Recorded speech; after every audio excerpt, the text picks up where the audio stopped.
पुरस्कार चांगले काम करण्याची प्रेरणा देतात. अभिनेत्री प्रतीक्षा जाधव. समाजात चांगले काम करणाऱ्यांची दखल समाज घेत असतो. वेगवेगळे पुरस्कार देऊन त्यांचा गौरव केला जात असतो. या पुरस्कारामुळे पुरस्कार मिळणाऱ्या व्यक्तींचा गौरव होतो, तर इतरांना चांगले काम करण्याची प्रेरणा मिळते, असे मत शिवप्रतिष्ठान पुणे यांच्या वतीने पुण्यश्लोक अहिल्यादेवी होळकर धर्मशाळा पद्मावती रोड आळंदी येथे आयोजित पुरस्कार वितरण सोहळ्यामध्ये प्रमुख पाहुणे म्हणून मत व्यक्त केले. प्रतिष्ठानच्या वतीने महाराष्ट्रातील विविध क्षेत्रात उल्लेखनीय कार्य करणाऱ्या व्यक्तींचा प्रतीक्षा जाधव यांच्या हस्ते पुरस्कार देऊन गौरवण्यात आले. यावेळी संस्थेचे संस्थापक मदनजी पाटील, अन्वी घाडगे, सुवर्णा कुऱ्हाडे आदी मान्यवर उपस्थित होते.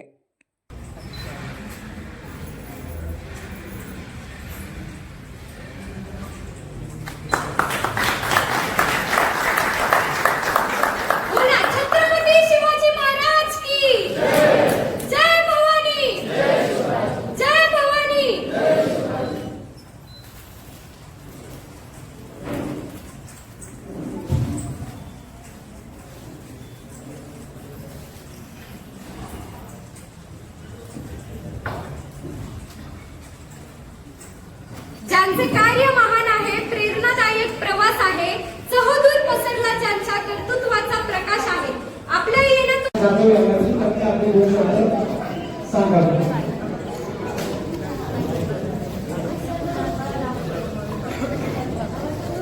माननीय प्रतीक्षा जाधव सिनेकारिका यांचं मनोगत.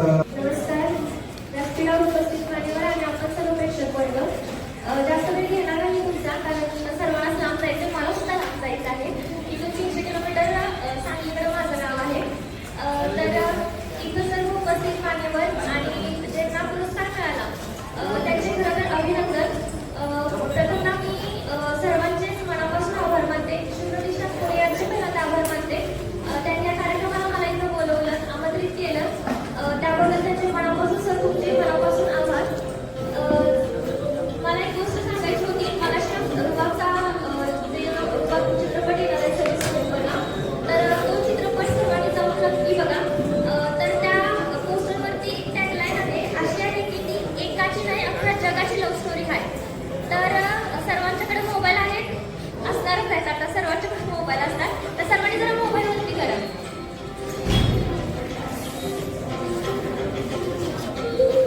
तर यूट्यूबवरती जाऊन झी स्टुडिओ असं सर्च करून रुबाबचा पोस्टर, त्याच्यासोबतच इंस्टाग्रामवरती आणि फेसबुकवरती जे झी स्टुडिओचं पेज आहे त्याच्यावरती जाऊन रुबाबच्या चित्रपटाच्या पोस्टरला लाईक करा आणि शेअर करा. तर आणखी एकदा मी सर्वांचा मनापासून आभार मानते. मी इथं सर्वजण उपस्थित राहिला त्याबद्दल तुमच्या सर्वांचे आभार. मला इथं बोलवलं, खरं तर कालच आम्ही इथं आलेलो, म्हणजे माझं गाव 300 किलोमीटर लांब आहे, त्याच्यामुळं आज येणं शक्य नव्हतं.